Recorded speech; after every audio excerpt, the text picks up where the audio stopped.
Bonjour à tous et à toutes, c'est très cool, on est très content de tous vous avoir ici.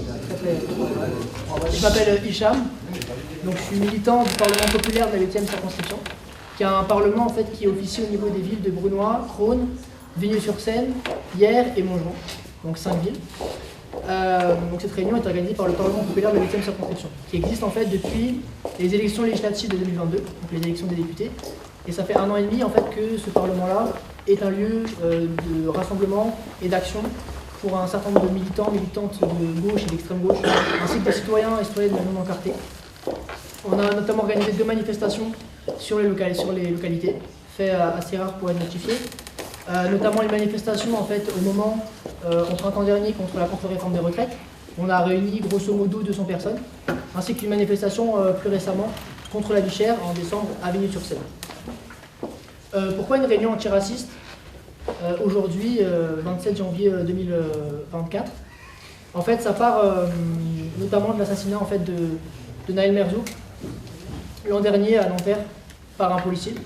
Alors c'est certainement pas le premier crime qui a été fait par la police en ce domaine-là, on va dire. Mais ce qui était important en fait pour nous, c'était de se rendre compte que juste après, comme en 2005, il y a eu 6 journées d'émeutes populaires et politiques, des révoltes gigantesques et en retour une répression policière et surtout étatique en général, judiciaire, énorme. C'est-à-dire qu'il y a eu plus de 2000 personnes qui ont été en prison à ce moment-là, notamment des jeunes, des mineurs en l'occurrence, et qu'en fait ces jeunes-là vont devoir payer toute leur vie ce moment-là où ils ont reçu cette peine de prison. Pour nous, c'était le moment en fait de mettre ce sujet sur la table, notamment sur une circonscription en fait comme la nôtre. C'est-à-dire que dans notre circonscription, on a un député qui est élu depuis 1997, c'est-à-dire avant, toi un peu moins, mais nous deux en tout cas, notre naissance. Et en fait, c'était pour nous hyper important de se rendre compte que cet homme politique-là, qui est parti des rangs de la droite traditionnelle, les rangs du RPR de l'époque, et qui aujourd'hui ne s'assume pas, mais qui est bel et bien un homme politique d'extrême droite, que sur cette circonscription-là, on puisse parler d'un tel sujet. C'est-à-dire que la circonscription sur laquelle on est une circonscription où les idées d'émancipation, les idées d'antiracistes en l'occurrence, sont extrêmement peu diffusées à cause notamment de ce fait-là. Je bois un petit peu. Oui. Pourquoi nous on dit que c'est un homme politique d'extrême droite? Parce que cet homme-là, en 2017, n'a pas hésité une seconde à soutenir Marine Le Pen. Il aurait pu être son Premier ministre. Récemment, il a dit, on en parlera certainement pendant la réunion, que la loi immigration, qui a été votée il y a 1 mois, était une loi qui n'allait, selon lui, pas assez loin. Ça le place assez bien sur l'échiquier politique. Début juin 2022 aussi, depuis juin 2022, l'Essonne compte, pour la première fois de son histoire, une députée Rassemblement National, dans le sud de l'Essonne. Il faut aussi notifier le fait que le responsable RN du département, Milosevic, est un conseiller municipal de Montgeron, la ville d'à côté. À la lumière de il semble donc que la lutte antiraciste sur nos communes et en Essonne soit devenue de plus en plus importante à la mesure de la menace qui s'alourdit en ce qui concerne l'extrême droite. Au niveau national, la situation n'est pas meilleure. Il n'y a que se rappeler de la complaisance du silence des macronistes dans l'entre-deux tours au moment où ils n'ont pas appelé à voter contre l'extrême droite, pas appelé à voter pour les candidats et candidates qui étaient contre l'extrême droite, pour se rendre compte qu'en fait la loi immigration ne sort pas nulle part. En fait, ce qu'on se rend compte, c'est non seulement en vérité ce qui s'est passé là avec la loi immigration, qui a institué, puis après, il faudra en parler par rapport à la décision de cette semaine du Conseil constitutionnel, mais en tout cas qui a institué temporairement la préférence nationale pour la première fois dans l'histoire de la légalité française, de la loi française. Eh bien, ce qu'on peut remarquer, c'est que non seulement les macronistes ne constituent pas une opposition réelle, ni même apparente à l'extrême droite, mais qu'ils tendent à devenir eux-mêmes réactionnaires sur un certain nombre de questions. Ce qu'on peut faire comme hypothèse, en tout cas moi c'est l'hypothèse que je fais, c'est qu'après les annonces de réarmement civique et démographique, des termes qui n'ont rien envié à l'extrême droite, on peut se poser la question suivante: est-ce que nous ne sommes pas en train d'assister à l'émergence d'un bloc de plus en plus homogène qui serait constitué plutôt des macronistes, des républicains et des extrêmes droites, qui seraient en fait le bloc de l'ordre l'ordre bourgeois et racial. Sur la question palestinienne, pour parler des médias dominants. Donc les médias dominants, ce que j'appelle les médias dominants, c'est BFM, c'est News, TF1, mais aussi les chaînes publiques comme celle de France TV, France 2, France 3, France 5. Et bien sur la question palestinienne, on peut se remarquer que celle-ci, que les médias dominants, pardon, ont montré les faits de façon systématiquement biaisée. Et qu'au moment même où le gouvernement israélien raciste, profondément raciste et fascisant en tout cas, massacre le peuple palestinien à Gaza et persévère dans sa politique d'apartheid en Cisjordanie, ces médias ont réalisé un quasi-travail de désinformation. Ils ont joué un rôle en ce qui concerne cet acte raciste qui est en train de se produire en ce moment même en Palestine. C'est d'ailleurs ces mêmes médias qui ont appelé au calme pour mieux rappeler à l'ordre lors des émeutes de juin dernier. Dans le monde du travail capitaliste, là j'égrène dans les différentes tables thématiques qu'on aura à traiter aujourd'hui. Donc dans le monde du travail capitaliste, il n'est pas inutile de rappeler non plus que ceux qui occupent les emplois les plus précaires, celles et ceux qui occupent les métiers les plus précaires, ceux qui se lèvent le plus tôt en fait, pour aller travailler le matin, qui reviennent le plus tard pour aller chercher les enfants à l'école, et bien ces emplois-là sont occupés majoritairement par des personnes racisées.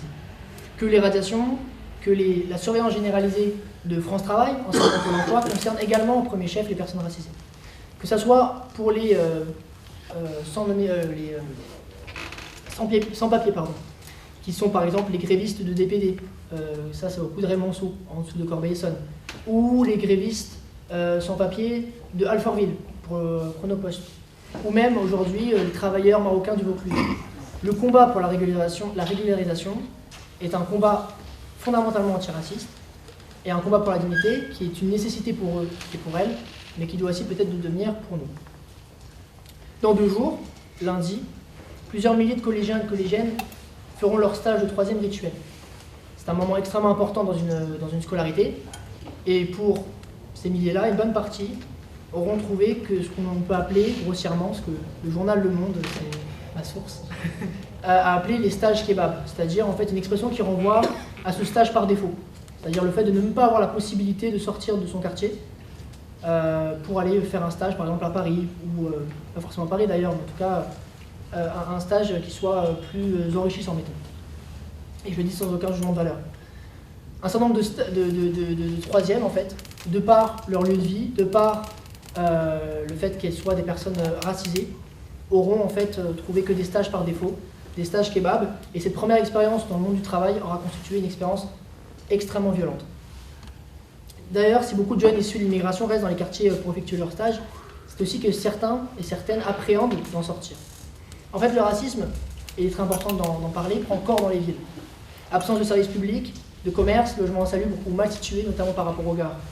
C'est notamment le cas dans nos communes, en banlieue parisienne, c'est assez flagrant, où on se rend compte que pour les autorités, notamment municipales, les indésirables, qui s'appellent comme ça, pour entendre ce que je dis, en tout cas les personnes qui sont vues comme étant pas assez blanches, sont écartées des villes, sont écartées des centres-villes, et en fait ne sont vues, et ça a toujours été comme ça par l'État, comme étant véritablement de la main-d'œuvre, savoir des outils. Ils sont là pour se lever tôt le matin, pour aller travailler, prendre le train, et on le voit, il suffit de, moi j'habite à Brunois, de prendre le bus C à 20h, 21h, 22h, pour se rendre compte que ces bus-là sont remplis en fait de personnes qui ont en commun en effet d'être vues comme différents, comme ayant la couleur de peau, comme je le disais, pas assez blanche. Un grand nombre d'études tendent à montrer que la géographie urbaine, les espaces physiques, les rues, les allées, ce que vous voulez, sont réservés d'une certaine manière à certains et certaines, interdits à d'autres. Et ça, peu importe si c'est inscrit dans un code juridique ou pas. Également, le racisme ne s'applique pas de la même façon selon le genre. On a parlé un peu d'actualité. En septembre dernier, il n'y a pas 6 mois, le nouveau Premier ministre Gabriel Attal, qui était ministre de l'Éducation, a fait pour une de ses premières décisions, si c'est la première, je ne sais pas si c'est la première, en tout cas pour la rentrée, le choix de faire une interdiction de l'abaya. Alors, hormis le fait qu'un grand nombre de Français et de Françaises n'avaient jamais entendu parler de ce mot-là, hormis le fait que cette décision s'inscrit en fait dans les grandes décisions islamophobes et racistes qui ont été faites depuis la loi 2004 sur le voile. Il est intéressant de remarquer que cette décision plutôt, se focalise principalement, non pas sur l'entièreté de la communauté musulmane, mais sur les femmes musulmanes. Ça n'enlève pas, bien sûr, le problème, au contraire, puisque en interdisant aux femmes musulmanes de porter la baya, le gouvernement attaque directement et uniquement le corps des femmes. Ainsi, on le voit avec ce cas-là spécifique. La situation des femmes racisées est une situation spécifique qui demande une réponse particulière. Ça, c'était sur les thématiques. Il y en a 6, et je vais vous les refaire une à une. Concernant l'organisation de la réunion, celle-ci prend acte du caractère donc multiple et systémique du racisme. Ce dernier est une structure sociale dans laquelle les idées raciales en fait, sont utilisées à des fins de domination culturelle et économique d'une majorité sur des minorités. Les Noirs, les Tziganes, les Asiatiques, les Arabes, les Roms, tout ce que vous voulez. Ainsi, nous proposons de fonctionner de façon suivante. D'abord en petits groupes. Donc là, on a mis des tables thématiques. Je vais vous le refaire aussi. Ensuite, en assemblée plénière, comme on est là. Dans un premier temps, qui durera grosso modo 45 minutes, 6 tables se tiendront sur les thématiques suivantes. Alors, si je me rappelle bien, là c'est de 1 à 3. Donc on a violence policière, immigration, les inégalités dans le monde du travail, racisme dans les médias. Et ici 4, 5, 6, les inégalités dans le monde du travail, habiter sa ville par rapport au logement et à la vie quotidienne, les transports par exemple, et racisme et sexisme sur la question spécifique, intersectionnelle, du racisme et du genre. Chaque table réalisera son propre travail durant 45 minutes, et à la fin de ce premier temps, après une courte pause bien méritée, nous rassemblerons notre travail ici, comme on est là actuellement, pour approfondir le débat. Enfin, après ce temps-là, ce temps de travail, on estime à la fin 18h15, on espère y arriver. On fera un petit temps, vous pouvez rester, la salle, on peut l'avoir jusqu'à assez tard, donc on pourra aller manger, boire et continuer peut-être la discussion de manière officieuse. Pour finir, nous voilà donc tous et toutes présents ici pour débattre et nous organiser, nous rencontrer et échanger sur un thème pas si évident. Cette réunion est certainement un point de départ. Peut-être qu'aujourd'hui sera le premier jour d'une amitié naissante autour de valeurs dont nous défendons humblement mais fermement la justesse et la beauté, à savoir la justice, l'émancipation et l'égalité. Merci d'être venu pour cette réunion résolument antiraciste. Merci et donc place au débat.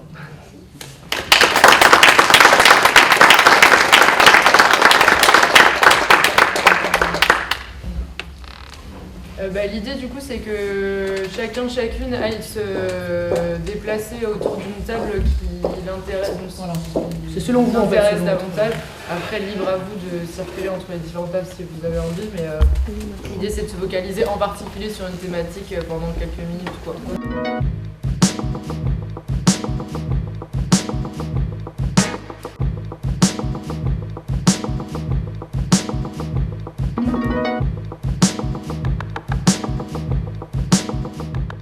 De commencer par l'ordre, donc la table numéro 1, la table des violences policières. Du coup, on m'a plus ou moins chargé de faire le récap des travaux qui ont été faits sur cette table-là, sur la question spécifique des violences policières.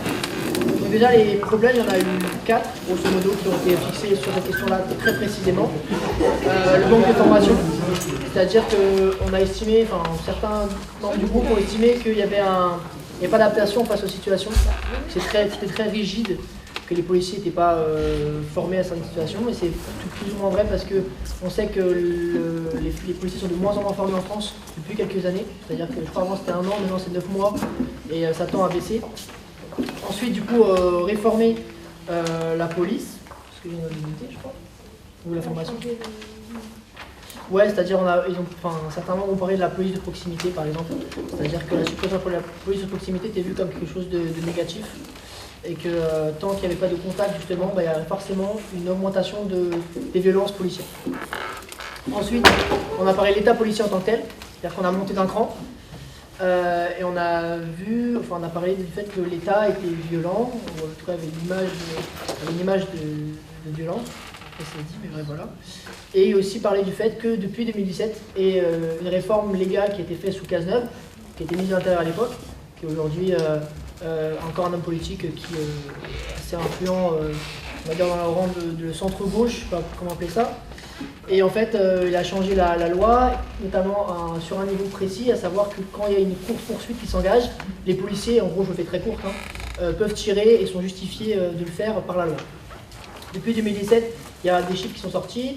Un journal indépendant qui s'appelle Basta, je ne sais pas si vous connaissez, qui a fait une étude et qui a montré que depuis 2017, le nombre de personnes ou bien blessées ou bien tuées par la police a augmenté. Et du coup, que les policiers ont aujourd'hui une forme de permis de tuer, notamment aussi une impunité. On a parlé du cas de Adnan Nassi, qui est un jeune qui a perdu son œil suite à un tir de LBD à Brunois en 2021, dans les Mardelles. Cet homme-là, en fait, c'est une enquête de Libération qui l'a montré, a été protégé par sa hiérarchie jusqu'en haut, c'est-à-dire ce qu'on appelle la DGPN, la Direction Générale de la Police Nationale, qui a assuré en fait à cet homme-là une impunité totale. On a aussi parlé du fait que l'un des problèmes, c'était cette forme de ce qu'on appelle ghettoisation, c'est-à-dire le fait qu'on ait mis dès le départ dans l'histoire un certain nombre de personnes, notamment les personnes issues de l'immigration en fait, dans certains ghettos, ce qui a tendance d'augmenter les violences policières. Du coup, comme action pour répondre à ces problèmes-là, on a rompre l'isolement, c'est-à-dire des victimes de violences policières, par exemple en faisant une permanence juridique, pour que les personnes en fait, aient une connaissance de leur droit. C'est-à-dire qu'en fait, l'idée c'est qu'on est dans une situation où des policiers font grosso modo ce qu'ils veulent, arrêtent les jeunes, ils ont toutes les armes, y compris les armes de l'impunité. Est-ce que les jeunes ont face à ça un certain nombre de choses pour lutter? Et du coup, on a donc parlé du fait qu'il fallait avoir une certaine culture. Est-ce que ça nous le faire ou pas, je ne sais pas. En tout cas, Ladjili, qui est le réalisateur des Misérables, parlait du fait que la meilleure arme contre les violences policières, c'était la caméra. Ce qui s'est passé avec Naël Merzouk en juin de l'année dernière ne serait pas passé, après les émeutes derrière, ne serait pas passé si elle peut la caméra. Donc il y a un certain nombre de choses à faire au niveau juridique, permanence juridique, donc au niveau du droit. Ce qui se fait aussi avec ce qu'on appelle la legal team dans les mobilisations, l'équipe légale. Donc pourquoi pas le faire au niveau local.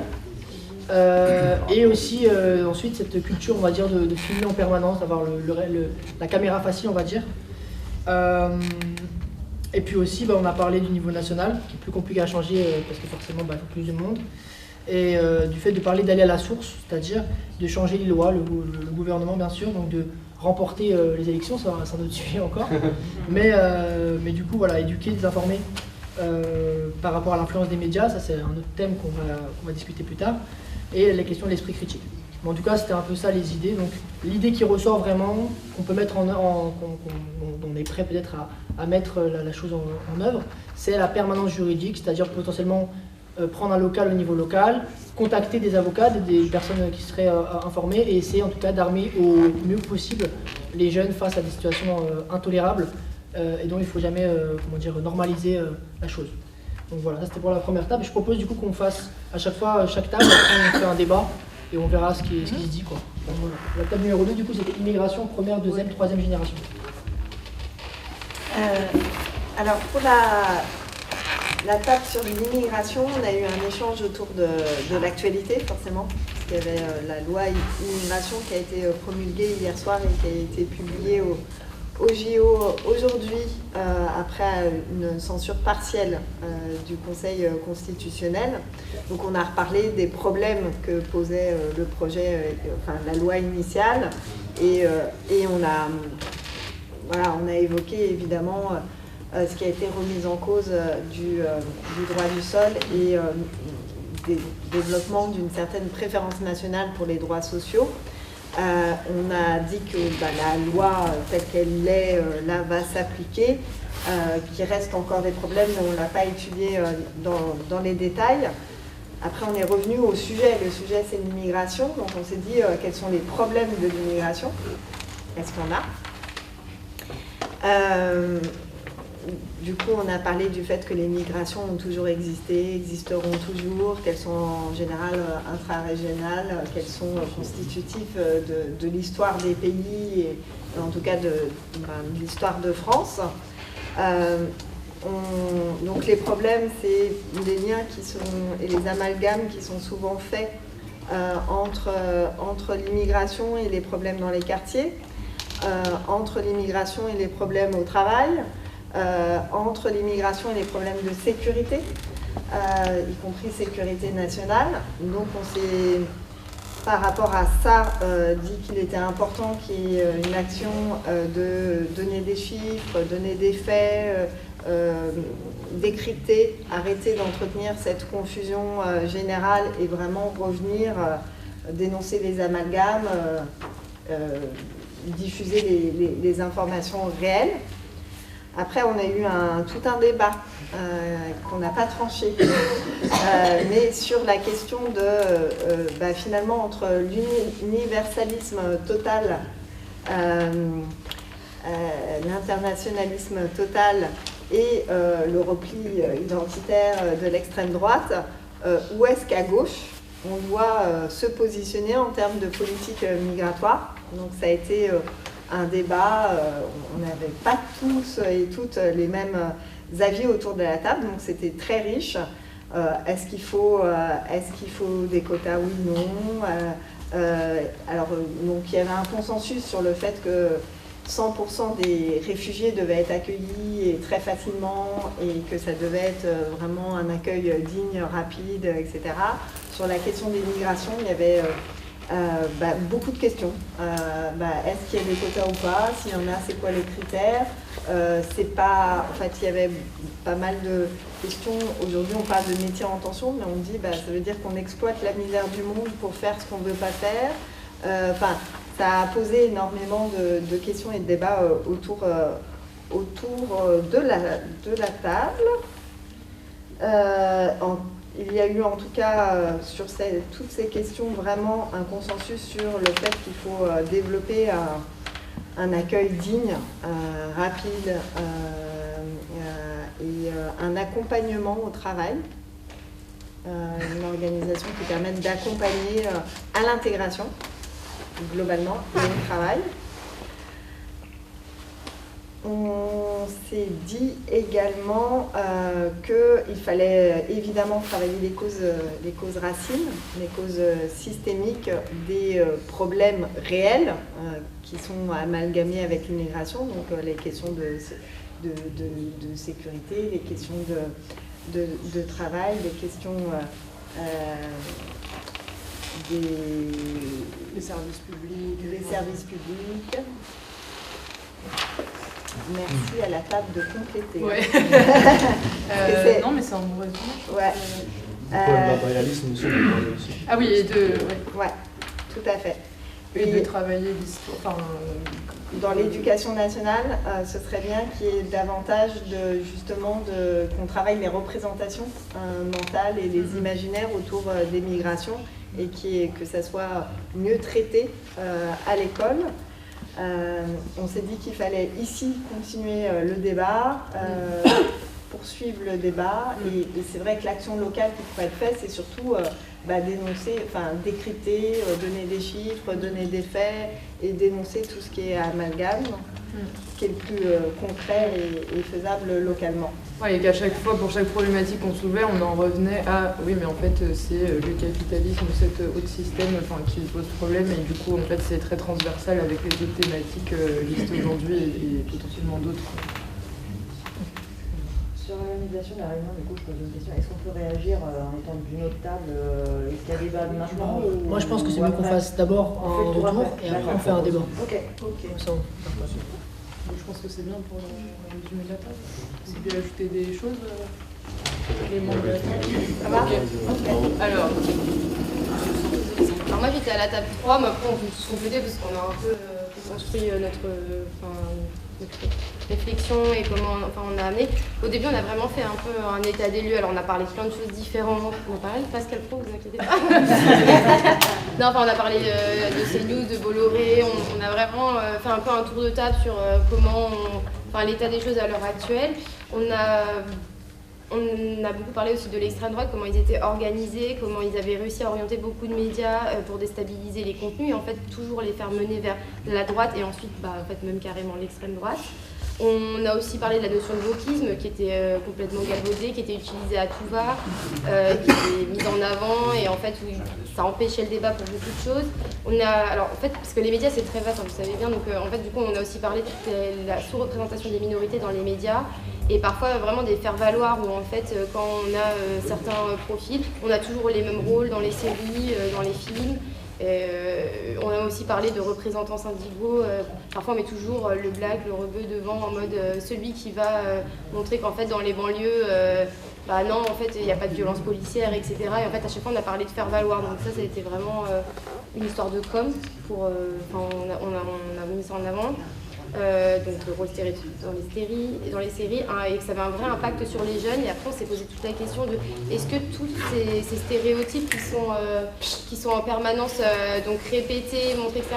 Ça ne met pas des limites en fait aux générations de jeunes qui sont du coup impactés par ça et qui disent qu'en fait qu'ils sont peut-être pas en capacité. Et on s'est aussi posé la question de dire en fait est-ce que du coup il n'y a pas une sorte d'autocensure et qui d'ailleurs s'illustrerait aujourd'hui par le fait que ça aurait pu concerner beaucoup plus de monde et en fait ces gens ne sont pas forcément venus et c'est un peu la question qu'on se pose, c'est pas aussi une autocensure qui existe et qui est véhiculée par les médias. Alors on allait un peu plus loin en se disant que parfois même sur des problématiques qui étaient vraiment poussées avec des idées xénophobes, racistes, etc. en permanence à la télé, ça rendait pas justement certaines personnes racistes justement, et qui en fait de base peut-être étaient vraiment en dehors de ces problématiques, etc. Et qui en fait c'était tellement ressassé, revenu en permanence, et ces problématiques toujours répétées qu'en fait, et on se demandait aussi si on n'était pas arrivé à un point de bascule parfois, où certaines personnes restent de manière anonyme chez eux à toujours engranger ce genre d'idées, ce genre de stéréotypes, etc. Et que parfois ça va peut-être pas mener justement ce fameux point de bascule qui serait prêt carrément dans la réalité à vraiment exprimer leurs idées, mais qui sont nauséabondes et que ça pourrait pas aller plus loin en fait, justement ce matraquage permanent, ce matraquage médiatique permanent. On a parlé beaucoup des réseaux sociaux, on a eu une petite explication sur les algorithmes, comment ça pouvait promouvoir certaines polémiques et aussi c'était utile pour ce genre de réseaux sociaux d'avoir justement ces polémiques qui prenaient beaucoup d'ampleur et donc on a parlé de la fachosphère, etc. Et on a aussi eu le témoignage où on a vraiment le ressenti que même les médias de service public s'étaient décalés à droite et à l'extrême droite et véhiculaient parfois ces idées. Et aussi, la problématique qu'on retrouve dans tous les sujets, mais c'est les journalistes, toujours les mêmes, qui connaissent pas grand-chose et qui interviewent, mais sans jamais en fait avoir forcément la connaissance, le recul, etc. Et du coup, c'est un peu des paroles, on va dire, toujours le même standard qui est répété. Et donc même sur le service public, c'était un ressenti qui était assez partagé. Voilà, donc on parle de l'affaiblissement du service public et on s'est aussi basé sur un peu le contexte social et la misère en fait actuelle avec l'inflation, etc., qui est une base plus simple pour qu'il y ait encore plus de gens qui soient réceptifs à ce genre d'idées. Et ils en profitent totalement, parce que du coup on voit qu'il y a vraiment une explosion de ces idées, cette surreprésentation dans les médias et sur les réseaux sociaux. Et c'est encore plus le cas maintenant et ça a peut-être encore plus de... il y a de plus en plus de gens qui sont réceptifs à ça. Voilà. Alors pour les solutions, on a essayé un peu de réfléchir. Alors on a pris un peu l'exemple du média, je ne sais pas si vous vous rappelez, qui avait été créé. On s'est dit que ça n'avait pas forcément super bien marché, etc. Et c'est une idée qui est vraiment intéressante et importante. Accéder à du contenu qui est vraiment d'investigation, réfléchi, accessible et qui serait complètement en fait indépendant. On a parlé aussi de la logique d'Archimède qui expliquait à chaque fois les médias par qui ils étaient détenus et en fait comme quoi c'était quelques grands milliardaires qui détenaient le tout. Et on s'est aussi rendu compte qu'avec les années, ils véhiculent de plus en plus des idées d'extrême droite. Et donc toute cette réflexion qui pourrait être menée sur la propriété des médias et peut-être... Alors bien sûr qu'il y a des médias indépendants, ils sont souvent payants aussi, on a mis ça en avant. Maintenant si on veut vraiment accéder à du journalisme, on va dire d'investigation, il faut payer. Indépendant, il faut payer. Et du coup tout l'intérêt de peut-être... Bon, alors, bien sûr c'est peut-être très utopiste, etc. Mais c'est plus des pistes de réflexion à amener de pourquoi... l'intérêt d'avoir une sorte de pôle média qui serait indépendant et qui s'autofinancerait, même si je sais que c'est très complexe. Et ensuite, on a parlé d'une deuxième chose, sur le fait que la fachosphère, ils sont hyper organisés, qu'ils arrivent en fait à dicter eux-mêmes les top tweets, les tendances, les polémiques, sur qui on tape pas, qu'est-ce qu'on met en avant, quel sujet, etc. Alors on a parlé de gauchosphère en se déconnant, mais je veux dire plus une sorte d'organisation où en fait, même s'il y a des gens qui le font déjà et pour qui c'est hyper dur, on a parlé de Rokhaya Diallo par exemple, qui se prend des torrents de boue, vraiment à essayer justement de contrer ces attaques de fachos, etc. Peut-être aussi réussir à rééquilibrer en fait un peu le curseur en faveur de nos idées, surtout les contrer, parce qu'en fait, ils sont hyper organisés sur les réseaux. Voilà, j'espère que j'ai fait un peu la synthèse. Vous pouvez bien sûr intervenir s'il y a quoi que ce soit. Voilà. En tout cas, c'était très intéressant et c'est participatif, c'était cool. Voilà. Moi, du coup, j'étais sur la plateforme des inégalités dans le monde du travail, donc on est parti de témoignages vécus qui étaient hyper intéressants à écouter. Voilà, j'aurais bien aimé que le monsieur qui nous a parlé de ça soit rapporteur, mais il a dû partir. Donc voilà, mais c'était vraiment passionnant d'écouter. Donc ce monsieur, il nous a raconté comment il avait été victime de racisme, et de racisme absolument incroyable dans son entreprise, au point d'en être discriminé à la paye. C'est-à-dire qu'il gagnait 3 000 francs de moins à l'époque que ses collègues qui faisaient le même travail que lui, le même nombre d'heures, voilà, sans aucune justification autre que celle de sa couleur de peau. Voilà. Donc évidemment, alors il y avait plusieurs syndicalistes dans le groupe, on a été plusieurs à réagir, à lui dire mais et donc les syndicats n'ont pas bougé, que s'est-il passé, enfin, parce que bon voilà, ça nous semblait fou, et en fait il nous a dit bah non, à l'époque c'était accepté, c'était toléré, c'était su, mais on ne bougeait pas plus que ça, c'était comme ça, voilà. Donc une inaction, une espèce d'acceptation qui était là, qui était incroyable. Et on s'est du coup posé la question aujourd'hui de savoir si ça bougerait. Alors oui, ça bougerait si on était au courant. Et en fait, on s'est posé la question après de savoir si autant quelqu'un qui va être victime de discrimination pour un engagement syndical, ayant déjà pris l'habitude d'être dans la lutte et de prendre la parole et voilà, va alerter son syndicat et va lui dire qu'il a un problème, autant quelqu'un qui est victime d'une discrimination raciste va-t-il avoir aujourd'hui encore le courage, parce que c'est une forme de courage, d'alerter son syndicat et de se retrouver du coup au centre, parce que ça veut dire du coup exposer le problème sur la place publique, montrer ce qui est subi, et c'est pas forcément évident, et on n'en est pas sûr en fait. Ce qui est ressorti, il y avait notamment 3 syndicalistes à ce moment-là dans le groupe, aucun n'a été confronté directement à un appel à l'aide d'une personne victime de racisme. C'est des choses dont on a entendu parler, c'est des choses qu'on a pris voilà, parce que peut-être certains collègues pour le coup ont alerté, etc. Mais la victime directement, non, on ne connaît pas ce cas de figure, quoi. Donc voilà, évidemment on a évoqué les racismes au CV, les racismes au quartier également, parce que oui, bah, quand on a une adresse sur un CV, bah, c'est aussi que le quartier va compter aussi malheureusement. Donc sur la recherche des solutions, on s'est dit ok, aujourd'hui il y a des formations syndicales qui existent sur le sujet du racisme, mais qui sont soumises au volontariat, c'est-à-dire des employés qui voudraient se former sur cette question du racisme peuvent demander à assister à une formation syndicale sur l'histoire du racisme, sur ce qu'il est, sur comment il se manifeste, sur le système auquel il obéit, etc. Mais encore une fois, c'est sur volontariat. Donc en général, les gens qui sont volontaires pour assister à ce genre de formation, c'est des gens qui sont déjà sensibles à cette question, c'est des gens qui sont déjà convaincus de la nécessité de lutter contre, c'est des gens, enfin voilà, c'est pas forcément ceux auxquels ça va. Alors, je ne dis pas que ce n'est pas profitable pour ces gens-là, mais eux, ils sont déjà alertés en fait, ils sont déjà conscients qu'il y a un problème. On s'est également posé la question de, lorsqu'on n'est pas une personne soi-même racisée, dans quelle mesure est-ce que sans même s'en rendre compte, on ne participe pas à un certain racisme systémique. J'ai pris un exemple récent que j'ai connu moi en tant que déléguée syndicale. J'ai été appelée pour prendre la défense d'un collègue qui a eu une parole d'un racisme mais terrifiant dans l'éducation nationale, je ne comprends même pas comment c'est possible. Et enfin voilà, je vous raconte l'histoire rapidement. Il s'est retrouvé en classe, il a confondu 2 prénoms d'un gamin black, voilà. Le gamin lui a dit non, c'est pas mon prénom ça.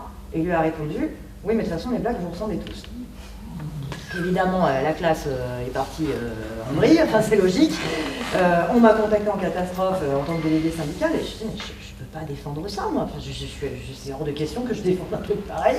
Je ne peux pas. Et je me suis entretenue avec lui. Et en fait, j'ai découvert en discutant avec lui qu'il n'y avait véritablement aucune volonté. C'est bon. Qu'il n'y avait véritablement aucune volonté de blesser les gamins. Mais vraiment aucune. C'est-à-dire, en discutant avec lui, il m'a dit, mais c'est vrai qu'ils se ressemblent tous. Vous ne voyez pas où était le problème, quoi. Enfin, il me disait, mais je n'ai pas voulu le laisser, je n'ai pas voulu C'était pas une attaque, pour moi, c'est une vérité. Donc, il y avait un cliché raciste absolument incroyable. Et le type n'était même pas conscient. Alors, je lui dis, mais tu te rends compte que ton propos est d'un racisme absolument crasse et ordurier. Il me disait, mais non, je suis pas raciste, moi. Et je lui dis, bah si, là, tu l'es. Non, je te promets que non. Et en fait, j'ai été obligée vraiment pour le coup, de faire preuve de pédagogie, de lui expliquer par A plus B. Et là, je me suis dit, ok, donc en fait, on en est à un stade où des fois, on va tenir des propos, on va avoir des attitudes racistes. Le mec, mais de façon parfaitement sincère, en tout cas, c'est ce qui m'a renvoyé comme image, ne se rendait même pas compte du problème de racisme qu'il véhiculait, quoi.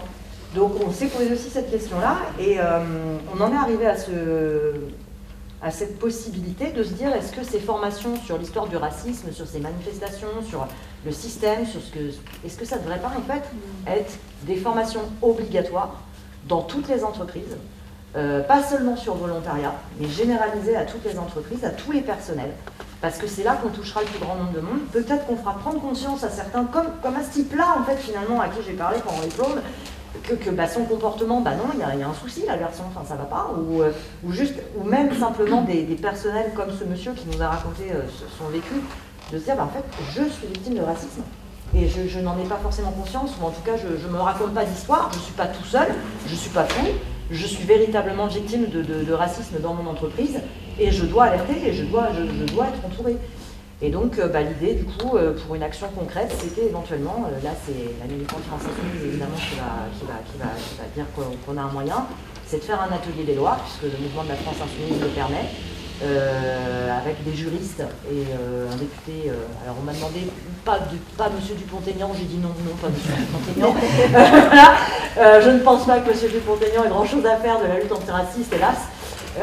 Mais par contre, un député de gauche de notre circonscription, de notre département, faire un atelier des lois pour pouvoir proposer à l'Assemblée nationale, à nos députés, d'obliger, de mettre en place une loi pour obliger les entreprises à faire une formation antiraciste à tous les personnels, parce que finalement, c'est ce qui ressort aussi de ce que vous avez dit dans les écoles, c'est un choix politique, c'est un choix d'État. Et donc, à nous d'essayer de faire des lois, peut-être un atelier des lois, mais les gens qui nous ont dit que c'est vraiment bien pour les participer.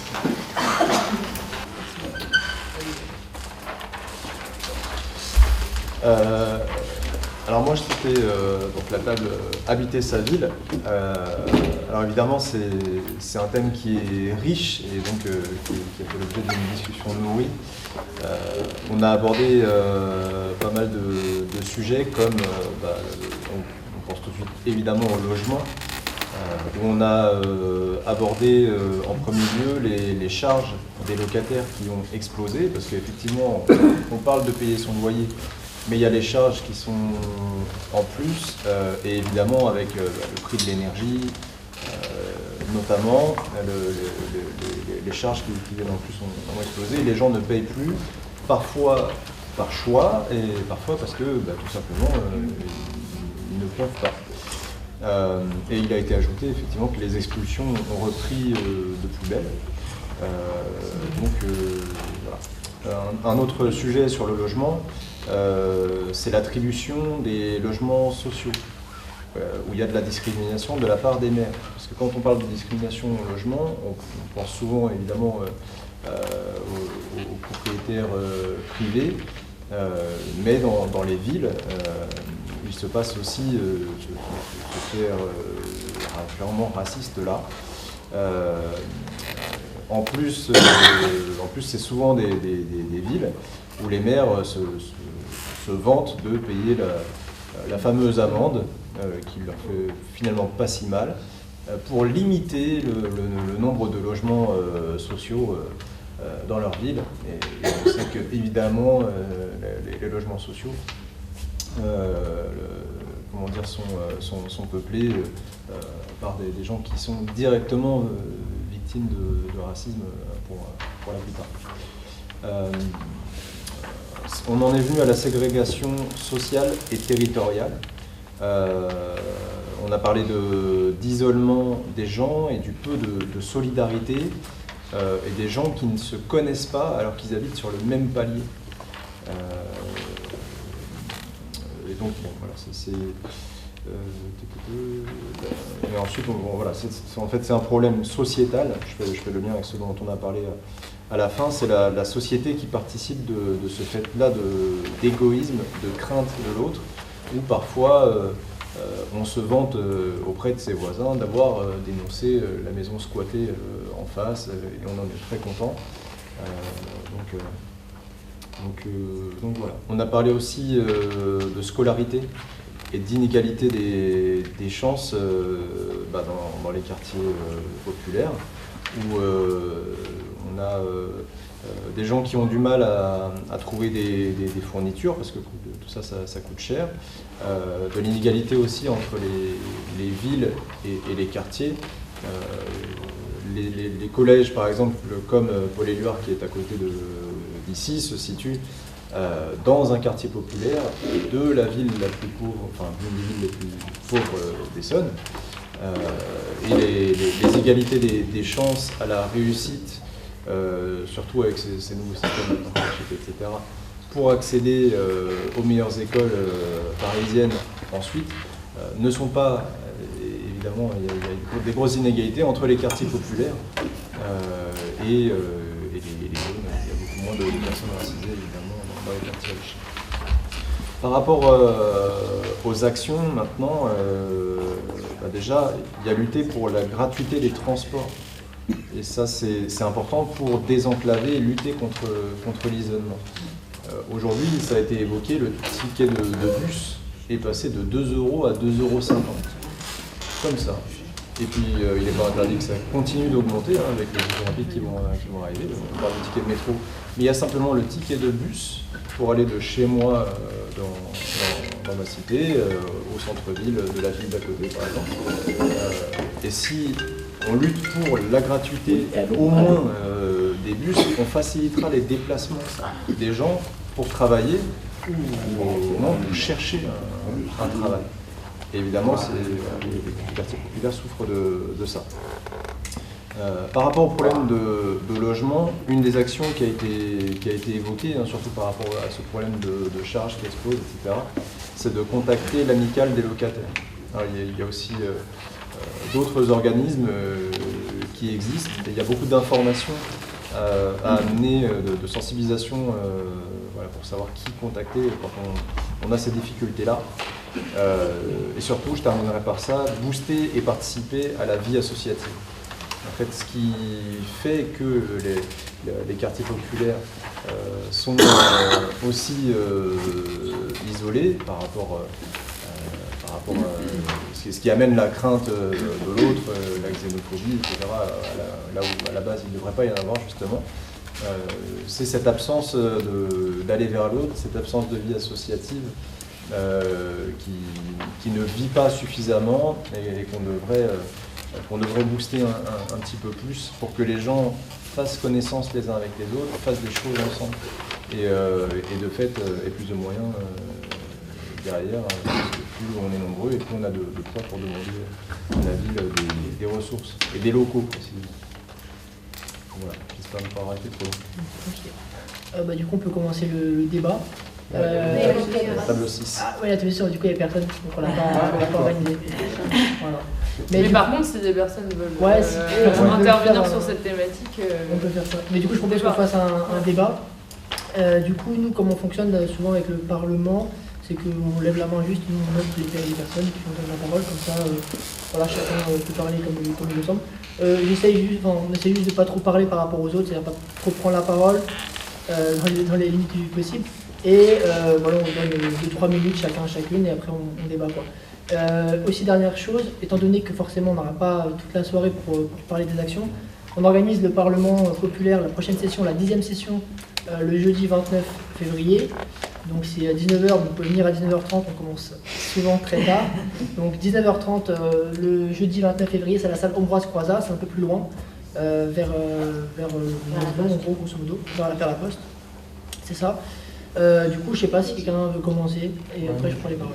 Okay. Du coup, Dominique. Moi j'ai pris des notes, comme ça va aller vite. Au fur et à mesure des ateliers. Alors, pour le premier, violence policière, je ne sais pas si vous avez vu le rapport de l'IGPN sur Naël. est assez accablant pour les policiers. J'ai lu ça dans le journal Néon sur Internet, donc c'est assez instructif. Donc, effectivement, les caméras, c'est important, mais même sans les caméras, on arrive à démontrer que les policiers, ils font un souci. Et notamment dans ce cas-là. Pour l'immigration, bah, écoutez, moi je pense que l'immigration, elle va s'amplifier, parce qu'elle va s'amplifier avec l'amplification des inégalités. Et donc, ceux qui pensent qu'il faut lutter contre l'immigration, ils vont avoir des soucis à se faire. Alors, on a parlé d'universalisme dans une des tables. Alors, bon, moi, je pars du principe que aucun être humain sur cette terre n'est un étranger, mais c'est vrai que quand je dis ça, même à des copains, ils me regardent parfois bizarrement. Et je pense que ce qui est important contre le racisme, c'est d'avoir une universalité des droits. C'est-à-dire que tous ceux qui adhèrent au programme Liberté, Égalité, Fraternité sont français et citoyens et donc égaux. Et que voilà, et il faut faciliter, je pense,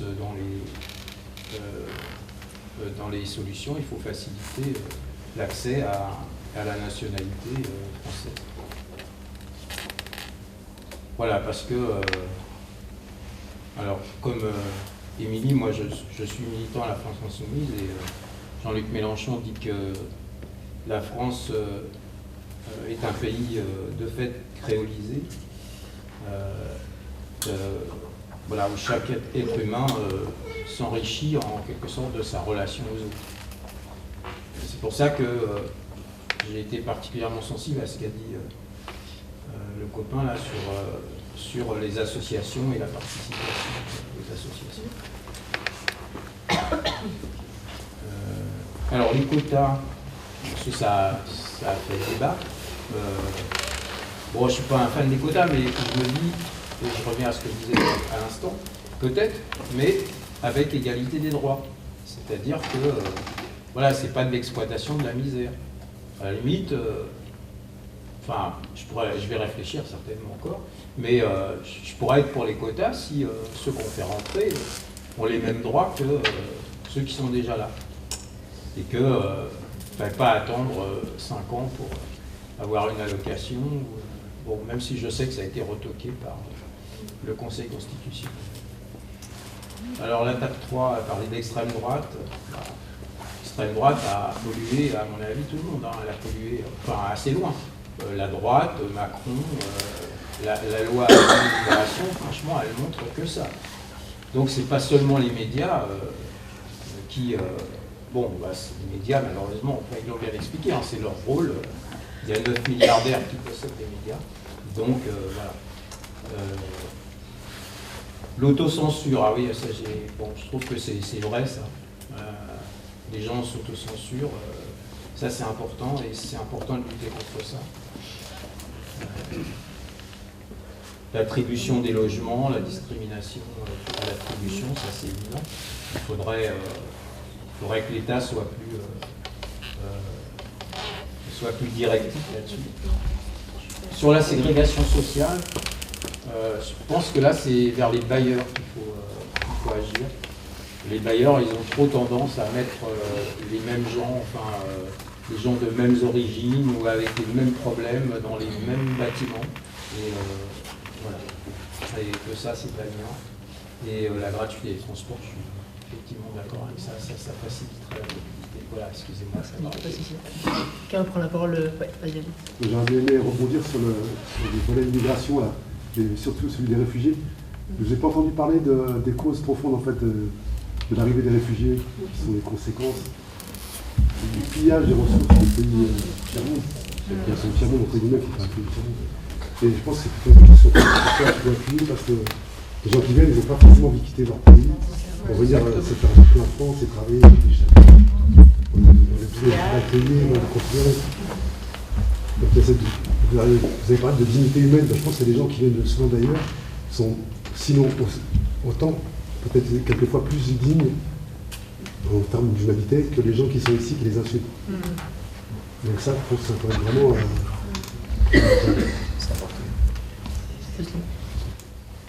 Je rebondis parce que c'est tout à fait ce que je voulais dire. Tu avais raison quand tu disais l'immigration, ceux qui ne veulent pas l'immigration, mais elle vient d'où l'immigration? Les guerres. Il y a je ne sais pas combien de pays qui sont en guerre, pillés. Donc les gens, ils n'ont pas envie de partir. Ils partent pourquoi? Parce qu'ils n'ont pas quoi bouffer, ou ils fuient la guerre, ou ils fuient d'ailleurs des fois des problèmes climatiques. Donc à un moment donné, moi je suis contre les quotas, je vous le dis tout de suite, je suis la véritable solution, c'est restituer aux pays le droit de disposer de leurs propres ressources, qu'on arrête de les piller pour qu'ils puissent vivre dignement dans leur propre pays. Donc aujourd'hui, c'est la conséquence du capitalisme, parce qu'on voit bien le maître mot qu'on retrouve dans la violence policière. Si on a un État capitaliste qui veut imposer sa volonté contre la volonté de la majorité, il est violent. Et puis à un moment donné, il va choisir les immigrés parce que ça les arrange. Et sauf qu'il dira il y a les bons ou les mauvais.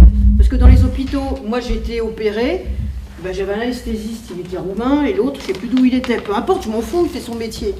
Donc, moi je partage complètement ton point de vue aujourd'hui. Tant qu'on aura un système comme ça, qui fout les guerres sur la planète, qui pille les ressources des pays, qui laisse des génocides se faire, oui, il y aura des migrants, parce qu'on sauve sa famille, on essaye de bouffer.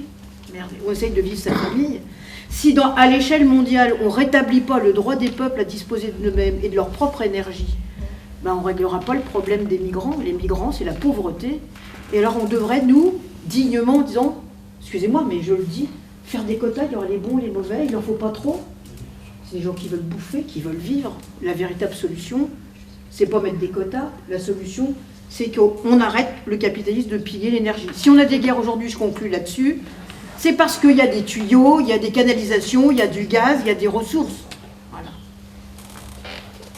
Et sur Gaza aussi, il y a le colonialisme, mais en même temps, il y a aussi des tuyaux de l'autre côté. J'ai fini. Oui, je voulais rebondir, évidemment, j'adhère à ce qui vient d'être dit. Moi, les quotas, c'est même pas possible pour moi. On est des humains, on n'est pas des chiffres. Voilà. Et après, ce je vous rejoins complètement sur le fait d'arrêter de piller les ressources, ce qu'on oublie rapidement de mentionner, quand on parle de l'immigration dans les grands médias, justement, bizarrement, on ne parle pas de toutes les ressources qu'on est en train de piller à droite à gauche et qu'on ponctionne joyeusement. Ça, on n'en entend jamais parler, c'est bien dommage. On ne parle pas aussi du fait que ces immigrés sur lesquels on tape bien trop souvent, on est bien utile de les avoir. Je serais curieuse de voir le nombre de travailleurs sans papier sur les chantiers des JO en ce moment, qui sont exploités, qui vivent dans des conditions absolument inimaginables, et qu'on est bien content d'avoir sous la main pour faire un travail que peu de gens voudraient faire dans les conditions dans lesquelles ils les font, je pense. Et ce n'est qu'un exemple parmi trop d'exemples. Mais au-delà de ça, l'immigration, depuis tout à l'heure j'entends parler de solutions, comme si c'était un problème. C'est pas un problème l'immigration. Enfin, pas pour moi en tout cas. On a voulu nous mettre dans la tête que c'était un problème. Alors on va peut-être recentrer un peu les choses. L'immigration, c'est une richesse pour moi en tout cas. Moi, je fais partie d'une France républicaine basée sur une république simple, liberté, égalité, fraternité. Ces mots-là, ils ne sont pas juste décoratifs, ils sont un esprit, ils sont des valeurs, ils sont... Enfin, moi, ça m'étonne toujours que des gens qui se réclament de la nation et qui se réclament de la nation France oublient complètement ces mots-là ou les vident de leur sens. Ces mots-là, c'est ce qui nous construit, c'est ce qui fait de nous une république. Et on a tendance un petit peu vite à les oublier sur l'autel du capitalisme. Capitalisme qui va faire de l'extrême droite de toute façon un système. Pourquoi ? Parce que l'extrême droite le sert. Parce que l'extrême droite a toujours été du côté de la bourgeoisie et du capital, elle n'a jamais été du côté des travailleurs, enfin on ne va pas se mentir. Donc les deux sont liés. Quand vous voyez là aujourd'hui les déclarations un peu embarrassées de Marine Le Pen au micro qui vous fait « Oui alors on a voté une augmentation des frais de mandat de 300 € des députés, mais c'était un raté. C'était un raté, on s'est trompé, on n'a pas fait attention à ce qu'on votait. » Mais t'as très bien fait attention à ce que tu votais, t'as aucun scrupule en fait. Les gens, ils sont en train de faire leurs courses, ils sont en train de galérer, ils sont en train de se demander comment ils vont bouffer à la fin du mois. Toi, t'as aucun scrupule à prendre 300 balles de plus. Et tu ne t'en caches pas, donc fais pas semblant. Enfin bon. Et de la même façon, un préfet allemand dans les tristes mémoires qui était capable de balancer à une citoyenne mobilisée « Nous ne sommes pas du même camp, madame », voilà, c'est clair. Il y a effectivement, alors pour le coup, oui, il y a les bons et les méchants, oui, alors je suis peut-être schématique, hein, mais c'est pas la l'immigration que ça se pose la question. Il y a aujourd'hui un capitalisme qui est aux abois, qui est en train de se bouffer lui-même à force d'être d'une rapacité telle qu'il n'arrive pas à avoir de limites, et qui du coup va valider l'extrême droite. Parce que l'extrême droite lui donne de la force et lui donne des arguments supplémentaires pour asseoir un pouvoir. Un pouvoir de répression policière, un pouvoir sécuritaire de plus en plus, un pouvoir raciste qui va être, entre guillemets, cautionné par « Ah ben oui, mais vous voyez bien quand même qu'il nous coûte cher ». Voilà. Donc, les deux vont ensemble. Maintenant, dans l'optique qui est la nôtre, je pense qu'il faut déjà, ne pas se résigner. 2, rappeler les causes de l'immigration, on a commencé à le faire, et ces causes-là, elles sont pas, c'est pas des gens qui veulent profiter d'un système, c'est des gens qui n'ont pas le choix. 3, rappeler que l'immigration est une chance. 4, rappeler à notre député de circonscription, qu'il a dit il n'y a pas si longtemps dans une vidéo absolument ignoble, qu'on n'est pas en période de submersion migratoire, comme il a osé le dire. On est quand même à 300 000 nationalisations pour combien de millions de Français? Ça va, au niveau de la submersion, on est encore zen, ça va, on va pouvoir survivre. Donc attention, et là je rejoins juste et je finis là-dessus, sur les médias, on a du contenu de qualité déjà indépendant. Je pense que ce n'est pas la question de la production, c'est la question de le faire connaître. Or aujourd'hui, on est dans une consommation médiatique de plus en plus courte. On regarde de plus en plus de petits podcasts, on a TikTok qui explose, on a ce genre de médias. Je pense que là, en tant que personne mobilisée, on aurait peut-être intérêt, non pas à produire du contenu qui existe déjà, mais à diriger les gens vers ce contenu. Et là, peut-être que sur des vidéos très courtes, sur des actions, là je reviens sur du concret, des actions de médiatisation très courtes avec des vidéos qu'on pourrait matraquer sur nos réseaux sociaux pour rediriger vers des articles et des vidéos plus longues et des documentaires excellents qui sont déjà faits, on aurait peut-être du travail à faire. Désolée, j'étais un peu longue, mais j'essayais de faire un panel général. Voilà, j'ai fini. Philippe?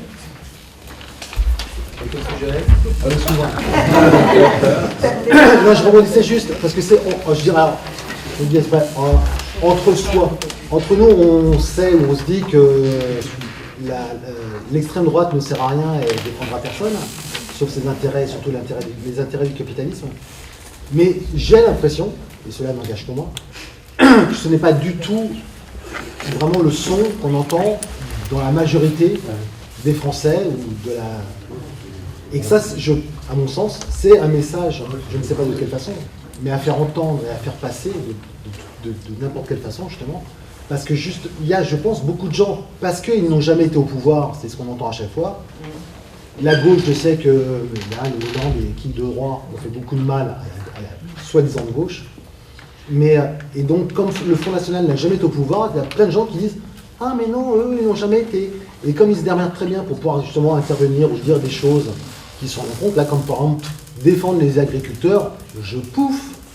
Mais il y a beaucoup de gens qui se disent « Ah, tiens, c'est vrai, ils vont nous défendre. » Et je pense, à mon avis, donc je ne sais pas quel message, quel réseau, TikTok ou qui de droit, mais à mon sens, ça c'est un problème, comme quoi on met l'extrême droite à l'heure d'aujourd'hui sur un piédestal qui n'est pas du tout le sien, qui ne défendra jamais l'opprimé, et ce message-là, il est complètement éradiqué en ce moment des médias.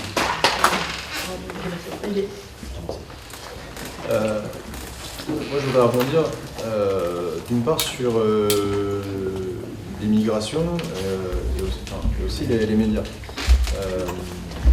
Les médias, déjà, alors oui, c'est vrai, il faut parler des bons documentaires diffusés, etc. Il y a des choses excellentes qui sont faites, mais souvent le problème, et on revient souvent à ça, c'est un problème de moyens. Parce que pour être journaliste indépendant, pour être un média indépendant et subvenir aux besoins que sont les caméras, pour payer les gens, etc., pour faire des reportages de qualité, il faut se déplacer, il faut voyager aussi. Et là, c'est un vrai sujet que les milliardaires n'ont pas. Martin Bouygues, quand il s'agit de dépêcher un reporter de LCI, bon, pas trop un problème pour lui. Comment dire, il y a un problème sociétal aussi dont j'aimerais parler, qui est que, pour revenir à ce fait d'isolement des gens, etc., on s'est posé la question en faisant semblant que ce soit une vraie question, mais est-ce que c'est pas voulu? Est-ce que c'est pas voulu par des gens qui souhaitent que les gens qui habitent leur ville, leur pays, etc., à des fins électorales, ne se cultivent pas, ne se rencontrent pas, ne participent pas à la vie associative, n'aient pas accès à des structures qui feraient que ces sentiments d'insécurité, de crainte d'autrui, etc., s'évanouissent naturellement au final. Et sur l'immigration, là je vais faire le lien avec ce que tu disais tout à l'heure, peut-être que tu pourras en dire un mot. Monsieur aussi disait tout à l'heure, il y a la bonne et la mauvaise, on distribue les points. Alors évidemment, celle qui fait peur, les gens qui viennent nous piquer notre boulot, etc. Bon, soit dit en passant, des balayeurs blancs à Paris, j'en vois pas beaucoup malheureusement. Les gens à 5 h du matin qui prennent les premiers RER, malheureusement, je vois pas beaucoup de blancs non plus, mais c'est en fait, sans ces gens-là, la société s'effondre. Et on parlait de l'hôpital. Même les médecins. Pendant le Covid, on a vu. On parlait de l'hôpital. Le service public s'effondre. Et en fait, les médecins français, les ingénieurs, etc., préfèrent partir à l'étranger, trouver d'autres conditions et avoir une meilleure vie, comme tu pourras nous le dire. Et heureusement, il y a des médecins roumains, des chirurgiens sénégalais, etc. Parce que sinon, on n'a plus de monde du tout et l'hôpital s'effondre. Et ça, c'est l'hôpital public. Oui. Merci. Moi, par rapport à la table, je vais dire qu'ils n'ont pas dit, mais j'avais pas évoqué qu'on avait parlé des actions qui sont déjà dans le programme de la France insoumise aussi dans la table, et que notamment mettre fin aux politiques qui favorisent les départs contraints, parce qu'effectivement, ce n'est pas de gaieté de cœur qu'on part, et que si on veut traiter les choses à la cause racine, c'est d'abord là. Mais c'est une tâche immense et qui nous dépasse. Mais bon, on avait vraiment repris l'ensemble des mesures et on s'était dit que c'était pas la peine de les redire puisque c'était écrit là, donc je mets le tableau, et notamment aussi sur l'intégration, le fait de favoriser des titres de séjour de 10 ans pour qu'on puisse s'intégrer, et pas parce que sinon c'est juste pas possible, quoi. Donc si on est sur 1 an, voire 3 mois, entre 2 rendez-vous à la préfecture, entre des parcours du combattant qui coûtent extrêmement cher d'ailleurs pour obtenir des papiers. Donc voilà, c'était pour dire, n'hésitez pas à lire ce qui est déjà là. On n'a pas voulu faire de la redite. Sur la question des médias, des données, des faits, parce qu'on l'a vu en fait, il y a énormément de fantasmes, d'amalgames qui sont propagés partout, de confusion et d'intox en fait. C'est de la propagande capitaliste, mais c'est vraiment de l'intox, et c'est de l'intox et du lavage de cerveau qui marche pas mal.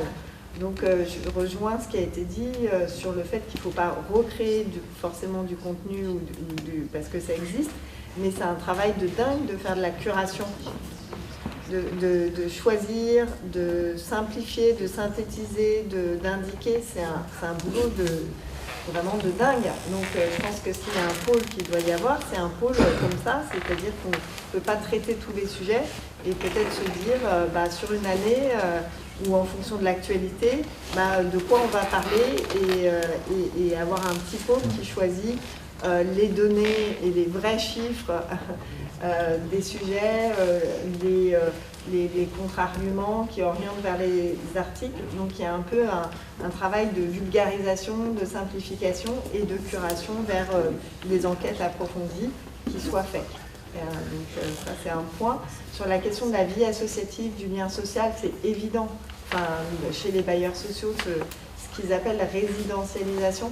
Enfin, moi, je peux en parler, hein, j'ai vraiment grandi dans une tour HLM du 93 et moi j'avais une cité qui était ouverte au reste de la ville au départ où les gens traversaient, où il y avait voilà, les enfants des pavillons d'à côté qui jouaient au bac à sable en même temps que ceux des immeubles.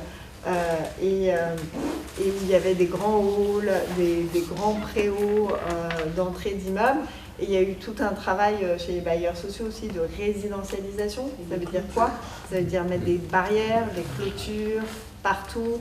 Ça veut dire réduire la taille des halls. Moi, mon hall d'immeuble, c'est devenu un couloir, en fait. Tout ça, soi-disant, pour pas qu'il y ait de bandes, etc. Et qu'est-ce que ça produit, en fait? Ça produit de l'isolement, ça produit de la séparation, et plutôt que de créer de la sécurité, en fait, ça crée de l'insécurité, mais ça isole les uns des autres. Et la question des associations de locataires, c'est hyper important. Enfin, et là, je parle vraiment dans mon vécu. Pour obtenir des choses, ne serait-ce que des charges, parce qu'on parlait des loyers et des charges, la plupart des charges, en fait, elles sont mal calculées, en fait. Il y a aussi, il y a aussi des aides pour payer les charges qui sont connues. En fait, se mettre en association de locataires, adhérer à une fédération, avoir des moyens, c'est vraiment avoir des moyens de s'organiser collectivement pour avoir du poids, parce que seul, on n'obtient rien. Et le problème, c'est que si on ne parle plus à son voisin de palier, on ne fait pas les choses collectivement. Et c'est vrai que c'est compliqué de recréer du lien, de la confiance. Sur la question de cette vie sociale, il y a aussi la question des lieux. Les lieux pour les associations, des tiers-lieux, des lieux pour la démocratie. Il faut aujourd'hui, il y en a de moins en moins des lieux publics. Les salles, c'est compliqué. Je crois que l'histoire même d'aujourd'hui le montre. Donc, et je pense qu'il faut vraiment essayer de reconquérir des espaces et avoir des tiers-lieux, des lieux qui permettent de débattre, de se rencontrer, et partout. Ok, merci beaucoup. Juste avant de te donner encore la parole, étant donné l'heure, il est bientôt 19h, on avait dit 18h15 à la base, donc sans excuse d'avance. C'est un peu une manif chez nous d'ailleurs. Mais en tout cas, du coup, s'il y a des prises de parole, n'hésitez pas à lever la main, on vous donne la parole. Je te mettrai à la fin du coup à cette réunion. On pourra manger et boire un petit peu, et selon vos emplois du temps, voilà, bien sûr ce que vous voulez. Juste s'il y a quelqu'un qui peut parler, qui n'a jamais parlé encore, je donne la parole. Parce que voilà. Oui, et attends, juste du coup, je donne une dernière information. Du coup, le Parlement, je le répète encore une fois, comme ça, parce qu'on parle vraiment des actions ce jour-là en tant que tel. C'était un peu ça aussi le but de cette réunion, c'est qu'on puisse parler là tout de suite, débattre de ce qui pouvait potentiellement être fait au niveau de la localité, puis après vraiment vous inviter au Parlement, si vous pouvez venir le jeudi 29 février, voilà, je vous le répète. Et il y a une feuille pour mettre des numéros. Ouais, il y a une feuille qui est un peu plus loin sur la table numéro 4, je crois, pour mettre votre coordonnée, enfin voilà. C'est la Gilles, je crois, en commun. Et du coup, je donne la parole à Daniel. À l'écoute, sur tous les ateliers, il a été fait état de l'isolement et du manque d'information. Donc je crois que via le Parlement et via la réunion d'aujourd'hui, il faut vraiment que l'on arrive à tisser localement une toile d'araignée de façon à couvrir l'intégralité de la 8e, parce que les problématiques elles sont différentes quant à leur niveau, quant à leur gravité, mais l'origine et les symptômes sont les mêmes. Donc si nous arrivions à communiquer dans nos communes l'information basique, les chiens écrasés, mais c'est ça qui fédère et qui explique le malaise de nos villes. Et tout à l'heure, on discutait, on parlait du sel. Maintenant, je ne sais pas, avant, on envoyait chercher le gamin, chercher le sel chez la voisine. Aujourd'hui, dans certains quartiers, on continue à le faire, dans d'autres, on ne le fait plus. Voilà. Alors, je continue un petit peu là-dessus. Moi, je pense que ce lieu-là qu'on a et la réunion qu'on a eue aujourd'hui, même si elle n'a pas répondu à toutes nos attentes, parce qu'on aurait voulu avoir encore plus de monde, c'est justement un lieu où on peut tisser ces liens. On peut un peu se renforcer aussi dans un contexte difficile. On en parlait hier avec Émilie et d'autres. c'est un lieu qui fait du bien aussi, de se dire, bon, on partage des valeurs, on a une vision de société qu'on a en commun, on n'est pas d'accord sur tout, mais on a au moins une vision, on peut être tous ensemble, quelles que soient nos origines. Et donc, je pense que la prochaine réunion, et du coup, si tu parles de l'AG le 29, il va peut-être falloir la décaler quand même, parce que c'est quand même dommage que, ça on verra après, que Mon Jour en commun ne puisse pas être là. Mais avec tout ce qu'on a fait là, tout le tractage qu'on a fait, on peut vraiment essayer d'avoir des gens qui ne sont pas venus aujourd'hui, mais qui pourraient venir là. Peut-être aussi les nouvelles personnes qui sont venues, qui ont peut-être aussi des amis qui pourraient amener, etc. Mais on a quand même eu un répondant assez impressionnant. On avait beaucoup de personnes qui étaient hyper intéressées, qui ont dit on va venir, mais pourquoi ils ne sont pas venus? Il y a plein de raisons. Je pense qu'il y a la raison qu'on s'est dit, qui a un peu traversé ça, que c'est pas évident de se dire que moi je peux jouer un rôle, moi je peux participer à quelque chose, moi je n'ai jamais fait mais je peux prendre la parole. Et je pense en particulier aux femmes, parce que donc la table ronde je devais moi l'animer, il n'y a pas eu de femmes qui sont venues, et moi j'en ai vu beaucoup, dont des femmes voilées qui avaient envie de s'intéresser, mais qui ne sont pas venues. Donc je pense qu'il faut qu'on remette le paquet pour la prochaine réunion, pour les suites de ça, en disant on a tenu cette réunion, il y a eu ça qui s'est dit, venez continuer. Et on se l'est tous dit, enfin ceux qui ont participé à toute l'organisation là, c'est que c'est pas un événement, c'est vraiment tout un processus. L'idée c'est de construire sur une société différente en fait, voilà, simplement. Donc mettons le paquet. S'il n'y a pas de personnes, on peut finir là. Ok. Du coup, juste avant de finir, personnellement après je peux prendre la parole, mais j'aimerais remercier toutes celles qui ont participé à ça, parce que là ce soir il n'y a pas tout le monde qui est là en plus. Donc pour le tractage, pour le collage, pour même les chaises, tout ça, pour les boissons là-bas, ceux qui donnent à boire et à manger. Donc en tout cas merci beaucoup, c'était une première sur cette thématique-là. On vous attend peut-être nombreux pour le 27. Et voilà, je sais pas si on peut finir sur un truc. Non, peut-être que... C'est 29. Ou une autre date d'ailleurs, on verra. Pour l'instant, 29. Pour l'instant, 29, ouais, c'est clair. Oui, on n'a pas eu le temps de discuter là de... en fait, c'est la première fois qu'on faisait... on a appelé ça réunion publique sur le tract, on a beaucoup réfléchi à comment on allait appeler cet événement. Comme a dit Hicham au tout début, au départ, on voulait se focaliser uniquement sur les violences policières. Finalement, on a élargi pour tout un tas de raisons, diverses et variées. Et c'était très bien de pouvoir élargir en effet. Mais voilà, c'est la première fois qu'on fait ce format-là. D'habitude, c'est plutôt quelques personnes habituées à prendre la parole en public qui prennent la tribune et qui parlent pendant 1h30 de choses dont on les entend parler très régulièrement et qui sont très intéressantes. Mais voilà, juste on n'a pas eu le temps de parler de ce que chacune on avait pensé de ce format-là, mais peut-être en prenant un verre après, ça peut être intéressant notamment de parler de ça et de ce que ça nous a apporté, des peurs qu'on avait ou pas. Et voilà, et puis juste dire merci à toutes les personnes qui ont aidé à penser, qui ont donné un coup de main pour tout. Et voilà.